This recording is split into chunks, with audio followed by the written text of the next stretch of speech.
మహానుభావుడు ఇంజనీరింగ్ అంటే గుర్తొచ్చేవారు ఎవరండి? మోక్షగుండం విశ్వేశ్వరయ్య. ఆయన ఉదాహరణ ఒకటి చెబుతా, సూక్ష్మదృష్టి అంటే ఏమిటో. ఆయన ఒక విద్యార్థి కళాశాలలో మొదటి స్థానం వస్తే 116 ఇస్తానని ప్రకటించాడు. రేపు ఉదయం 10:30కి రావయ్యా, నేను ఇస్తాను అన్నాడు. ఈ కుర్రాడు అరగంట ఆలస్యంగా వెళ్ళాడు, 11ంటికి వెళ్ళాడు. తీసుకోవయ్యా, నీకోసమే అట్టి పెట్టాను అన్నాడు. ఆ కుర్రాడు బయటికి వెళ్ళాడు. వాడికి అనుమానం వాడికి ఉంటుంది కదా, లెక్క చూసుకున్నాడు. అందులో 16 రూపాయలు తగ్గాయి, 100 ఉన్నాయి.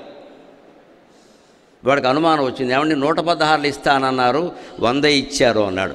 45 నిమిషాలు ఆలస్యంగా వచ్చో 16 కట్ చేశాను పొమ్మని చెప్పాడు ఆయన. ఇదే లెక్క, మనిషికి నేర్పాలంటే ఇదే లెక్క.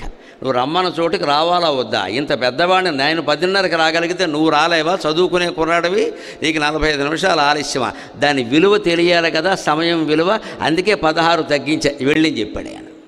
అంటే జీవితంలో నువ్వు ఎంత గొప్ప విద్యార్థివైనా క్రమశిక్షణ పాటించినప్పుడు దేనికి నీ చదువు ఎక్కడ? మాటికి నిశ్శబ్దంగా ఉండండి, నిశ్శబ్దంగా ఉండండి, నిశ్శబ్దంగా ఉండండి అని చెబుతున్నామంటే బాగా గోల చేయడానికి అలవాటు పడిపోయాం మనం. 10 సార్లు చెప్పించుకోవాల్సి వస్తుంది. పైగా అది కూడా నాకు ఆశ్చర్యం, దయచేసి దయచేసి దయచేసి దయచేసి అనే మాట ఉపాధ్యాయుడి నోట వచ్చిందంటే అది ఉపాధ్యాయుడికి కాదండి, విద్యార్థికి అవమానం. ఆ మాట రానివ్వకూడదు. గురువులు మనని దయచేసి అనడం ఏంటండి, కర్మ కాకపోతే. ఇంగ్లీష్ అలవాటు పడిపోయి ప్లీజ్ అంటాం, ప్రతిదానికి అలవాటు కాబట్టి మనం అనేస్తున్నాం. ఉపాధ్యాయుడు ఆజ్ఞాపించాలి, మాట్లాడకండి అంతే, మాట్లాడద్దు.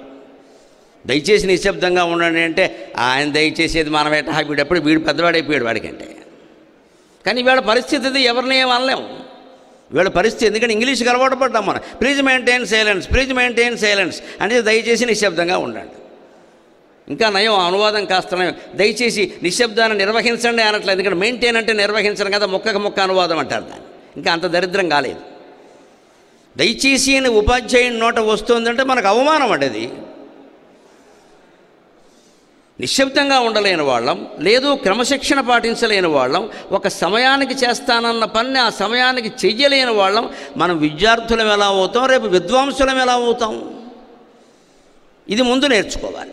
అందుకని శుశ్రూషురధిగచ్చతి, గురువుని సేవించిన వాడికి చదువు బాగా వస్తుంది అంటే అర్థం శ్రద్ధగా వినడం. శుశ్రూష అంటే ఏదో బట్టలు ఉతకడం, కాళ్ళు పెసకడం కాదు, పొరపాటు అర్థాలు చెబుతారు. అది కాదు సమస్య. ఈవేళ ఉపాధ్యాయులు ఎవరు అవి మిమ్మల్ని అడగడము లేదు, మీరు చేయడము లేదు, అవేవి మాకు అక్కర్లేదు.